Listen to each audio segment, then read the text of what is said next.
What is up, people? I'm Cheryl Rose and welcome back to my YouTube channel.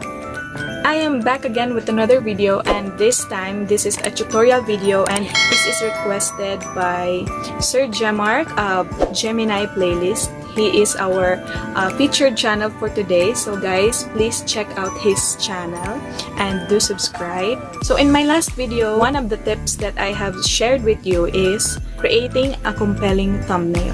It's really important because it is one of the determining factors whether or not the viewers will click and watch your video.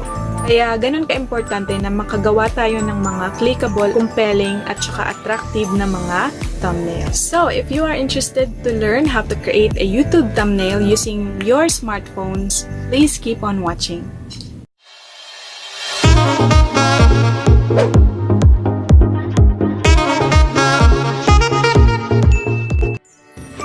So I am using two applications. One is Pixar. I am using Pixar to remove the background of the picture.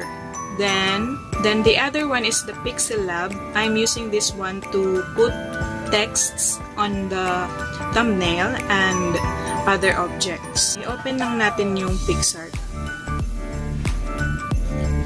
Then, pag nag-open na siya, tap that plus sign.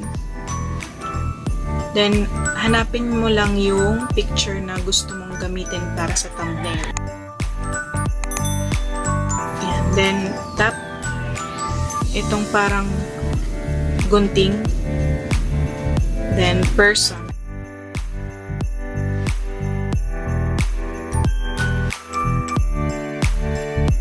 Pagkatapos, yan.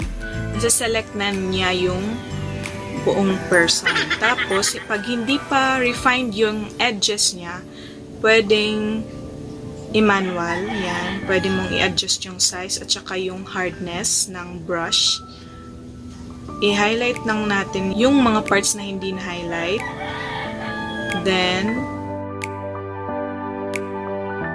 para sharp, mas sharp yung edges. Okay.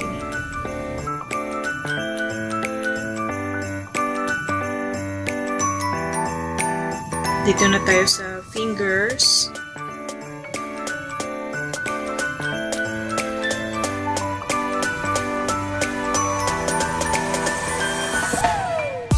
By the way guys, sinasuggest na mas maganda kung yung picture na gagamitin mo is yung plain yung background para mas madaling ma-detect ng system or ng app yung person. So, kahit hindi ka na mag-manual nun. So, ito kasi hindi masyadong ito kasi may background ako eh. Kaya kailangan okay yan. Then kapag okay ka na, pwede nating i-remove yung background. Yan. Then save lang. Save lang natin.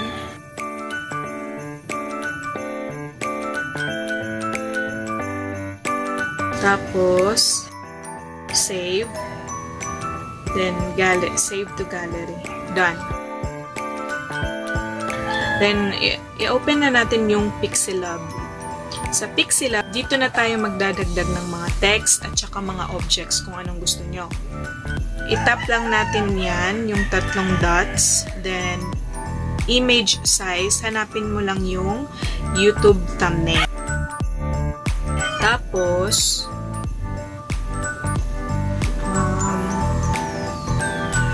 itong plus, itap nyo lang yan. Then, from gallery. Hanapin mo yung background na gusto mong yung gusto mong background na gamitin. Just find it. Yan. I-resize lang natin. Then, tap layer para hindi siya magalaw. Sa tuwing mag-a-add ka, i-lock natin yung layer na yan. Then, add again.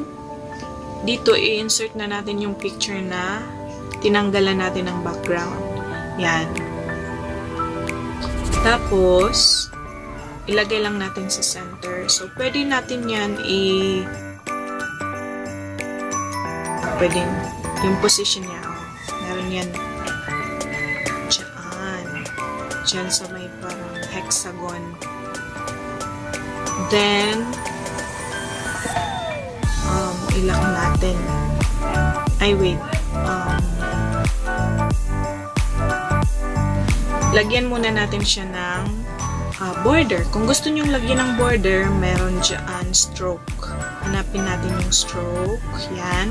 Enabled lang. Tapos, you can adjust the stroke width. Then, the color also. I prefer white.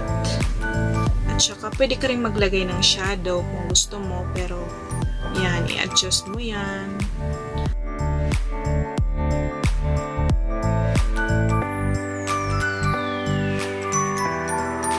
Then, ilak na natin.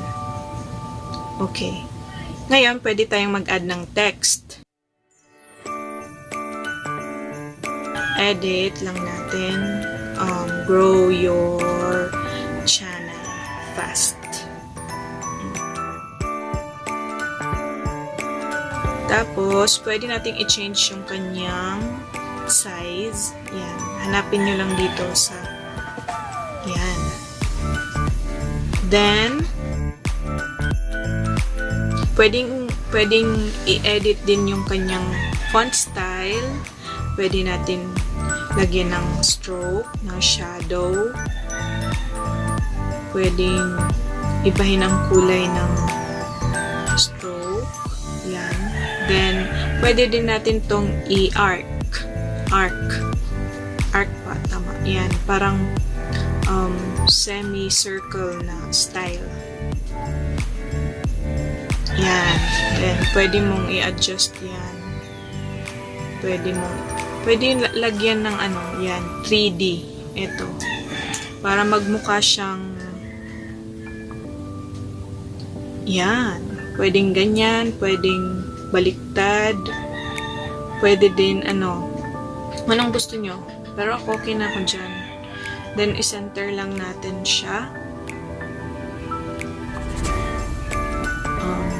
Yan.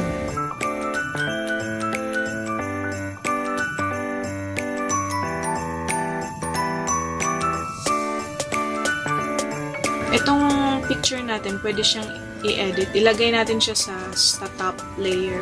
Siya yung pinaka-top. Yan, yung picture. Para kahit palakihin natin siya ng ganito, hindi matatabunan nung text. Diba? Yan.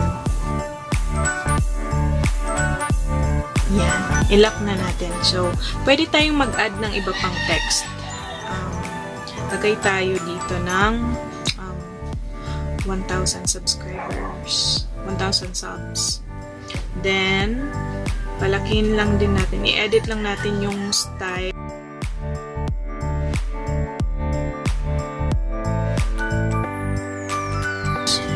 Tapos yung font style niya dapat bold para kita, 'di ba? Then pwedeng maglagay ng stroke. Wait, palakihin muna natin. Yan. Tapos pwedeng lagyan ng stroke at saka ibahin yung kulay ng stroke or pati yung color ng font pwedeng ibahin. Maraming magagawa sa Pixelab kaya gusto ko tong app na to.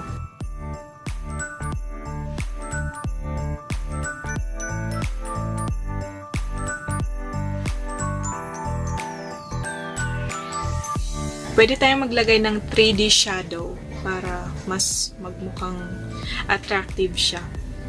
Ito, pwede natin tong i-copy na lang para nakaset na yung style and all. I-edit na lang natin yung text dyan. 4,000 watch hours. Then, yan, i-position lang natin. Then, you're good to go. Pwede mo na siyang i-export. Yan, export image, then okay na lahat yan. Save to gallery. Then, eto na ang ating finished product.